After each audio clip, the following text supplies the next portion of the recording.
Children in Haiti will not return to school on Monday. The country is still reeling from last month's powerful earthquake.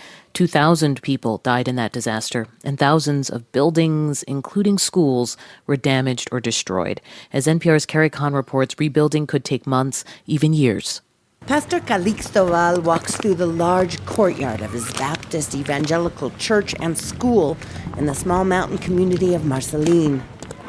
Some buildings still have walls standing, but further back in the compound, the devastation is overwhelming.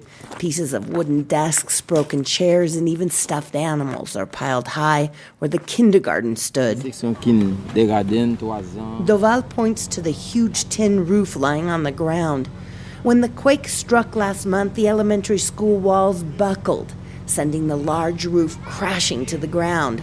Luckily, school is out for the summer. More than 400 students come here daily. We need nails, plywood, and new roofs, he said. But he adds he has no money to pay for those things.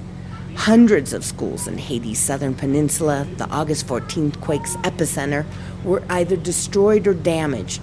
Acknowledging the huge cleanup and reconstruction ahead, Haiti's interim Prime Minister Ariel Henry announced yesterday he was postponing the start of the school year. Elementary school teacher Glacis Louis was hoping school would be postponed. My students are traumatized, she says. Any sudden sounds of shaking sends them into a panic. Her school in downtown Lacaille was leveled. She says her kids are alive, but she worries about them. You see the children on the streets and they're not in school, she says, and you know they are a danger to themselves and to everyone. Haiti's federal government was struggling to provide proper education even before this latest natural disaster. COVID and the increasing gang violence has made getting to school tough in many parts of the country. On top of all that is Haiti's political crisis, made worse by this summer's assassination of the president. Former Education Minister Nesmi Manigat says opening schools in a country embroiled in one crisis after another is tough. We have to open the school.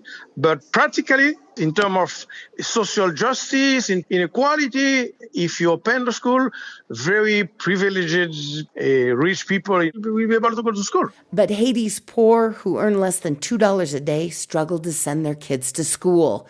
At least 80% of Haiti's education system is private. For the thousands of Haitians left homeless by the quake, they now have an impossible choice: pay for school or rebuild their houses.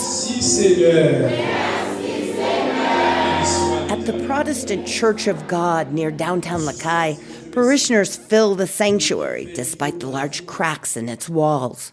Pastor Bellevue Lamarck says he's expecting even more kids to come to his school.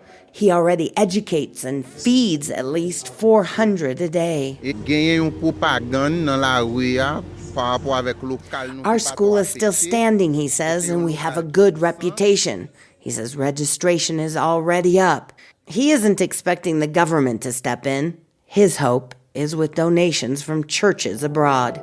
Carrie Kahn, NPR News, Lacaille, Haiti.